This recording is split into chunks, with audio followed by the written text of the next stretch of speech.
आज का हमारा टॉपिक है गेट यानी जेंडर एंड डेवलपमेंट। गेट की जो मूवमेंट है उसके स्टार्ट होने से पहले WID विड यानी वुमेन इन डेवलपमेंट की वेव चली थी, जिसमें खाली वुमेन्स पे जो है फोकस किया गया था। तो जिसके ऑब्जेक्शन पे एक और मूवमेंट चली थी 1980 में, जिसका नाम है GAD, gender and development. Gender और डेवलपमेंट फोकस करता है social, economical, political, cultural forces.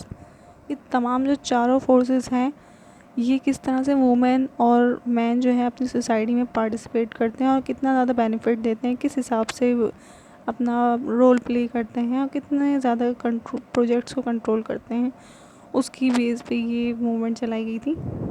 Gender में बेसिकली मेल और फीमेल दोनों को बहुत ज़्यादा इंपॉर्टेंस दी गई है कि मेल क्या काम करते हैं, फीमेल सोसाइटी के लिए क्या काम करते हैं। जैसे ख़वातीन घर का काम करती हैं तो मेल जो है वो रोटी कमाने के लिए बाहर जाते हैं। तो इस पे बहुत ज़्यादा फोकस किया गया था कि जेंडर बेस्ड जो है वो उनकी वर्किंग क्या है, उनका रोल क्या है सोसाइटी के अंदर। GAD यानी गैड जो है वो प्रमोट करता है कि ख़वातीन भी उतना ही काम करें जितना मर्द जो है सोसाइटी के लिए काम करते हैं, और वुमेन इस काबिल हों कि वो इक्वली पार्टिसिपेट कर सकें हर फील्ड में। गैड जो मूवमेंट है उसके सिर्फ 3 कॉन्सेप्ट्स हैं, बेसिक कॉन्सेप्ट हैं, जो कि उसकी बेस को इन्हेंस करते हैं। इसका मेन मकसद ये है कि ख़वातीन और मर्द दोनों मिलके सोसाइटी को मेंटेन कर सकें और उसको शेप दे सकें, और दूसरा ये कि वो सोसाइटी के लिए कोई काम भी कर सकें।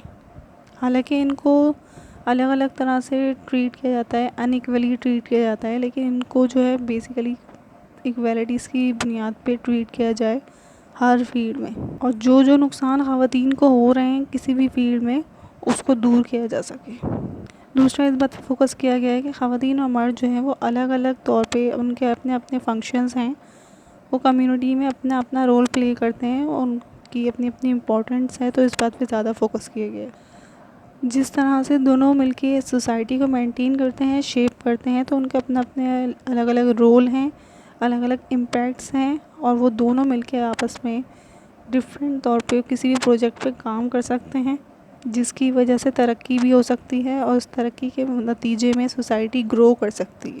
तो दोनों का आपस में मिलके सही तरीके से काम करना बहुत ज़्यादा बेहतर रहेगा, और इससे तरक्की भी अंजाम पजीर होगी, और बहुत सारे मसले मसाइल का हल जो है इसी नतीजे से निकल सकता है, और वो बेहतर तरीके से कम्युनिटी के इंटरेस्ट के लिए काम कर सकते हैं कि उनका जो भी मकसद है वो उसको फुलफ़िल कर सकते हैं। गैड मॉडल का बेसिकली मकसद ये है कि वो वुमेन्स जिनको सप्रेस किया जाता है उनकी वीकनेसेस को दूर किया जा सके, चाहे वो मेल हो या फीमेल हो।